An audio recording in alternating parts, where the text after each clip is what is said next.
Certaines décisions ont été un peu retardées et qu'à partir du moment où il y a un retard sur les décisions qui sont prises, ça a un impact directement sur la construction.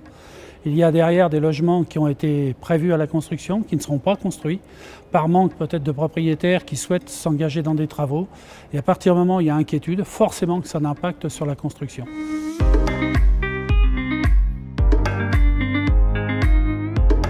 En réalité, il y a un positif, mais enfin qui est en stabilité. Quand les choses qui montaient et qui progressaient régulièrement deviennent stables, c'est qu'on peut craindre qu'ils commencent à rentrer dans la période de la descente.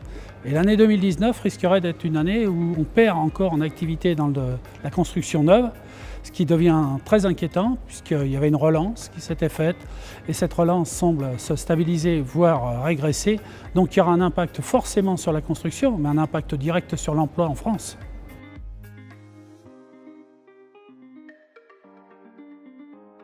Il y a quelque chose de paradoxal en France, c'est que vous avez d'un côté des personnes qui sont en recherche d'emploi, puisqu'on a un taux de chômage quand même de plus de 9% en France, avec des personnes qui recherchent des emplois dans le bâtiment, et vous avez de l'autre côté des entreprises qui ne retrouvent pas à recruter des salariés qualifiés pour travailler dans des activités du bâtiment. Là, il y a quelque chose d'incohérent par rapport à cela. Je pense qu'il va falloir trouver des solutions. C'est pour ça d'ailleurs qu'une négociation d'assurance chômage va s'ouvrir. Il faut répondre à la question des entreprises qui sont en recherche d'emploi et d'autre part, il faut répondre à la question des personnes qui recherchent un emploi, de pouvoir trouver des emplois dans le secteur de la construction. Il y a nécessité d'avoir des emplois, donc il faut remettre les choses en parallèle, en fonctionnement.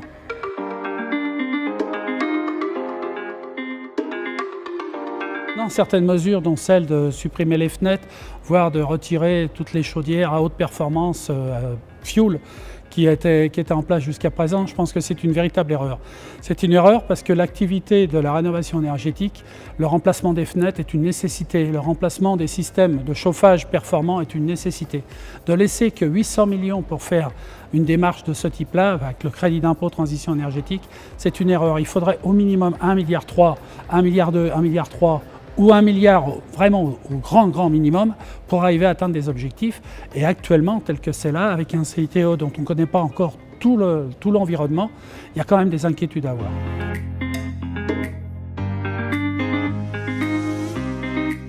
Alors l'optimisme, on est toujours optimiste, on a toujours envie d'arriver à quelque chose.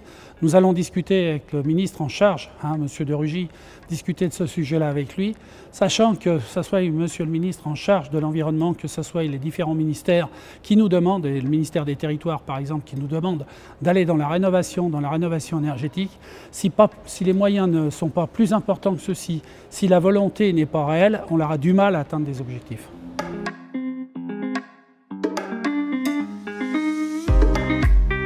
La seule façon d'arriver à atteindre ces objectifs, c'est de donner vraiment des moyens financiers, d'accompagnement, de motivation aux particuliers pour qu'ils s'engagent dans des travaux. Je rappelle que le crédit d'impôt transition énergétique est tourné vers les particuliers pour faire des travaux. La TVA à taux réduit est tournée vers les particuliers pour s'engager dans des travaux. S'il n'y a pas cela, on n'arrivera pas à atteindre ces objectifs. Et 500 000 logements, ce sont toujours des chiffres qui ont été répétés à maintes et maintes fois. Ça a toujours été compliqué de les tenir. Mais si en plus il y a une diminution des moyens pour le faire, il n'y aura aucune façon de les atteindre.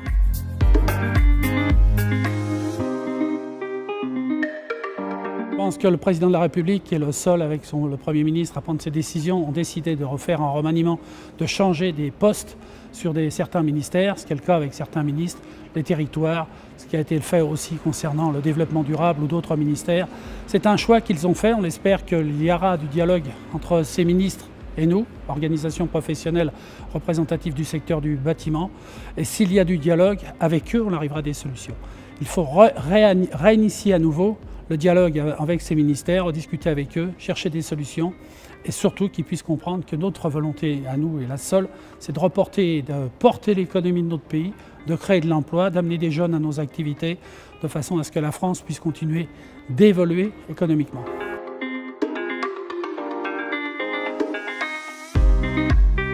Notre sentiment, c'est que le prélèvement à la source partait d'une idée qui correspond à une nouvelle réalité. Sauf que le prélèvement à la source fait par les entreprises, là ça inquiète. Et les artisans, eux, qui vont avoir assumé le prélèvement à la source, commencent à s'inquiéter sérieusement des conséquences. Ça a déjà des incidences financières sur l'entreprise, puisqu'il faut à nouveau réadapter nos systèmes informatiques. Il faudra à nouveau faire des travaux de relations avec nos salariés qui risquent d'être compliqués pour assurer le prélèvement à la source. Donc prélèvement à la source, oui, c'était un principe et une bonne idée.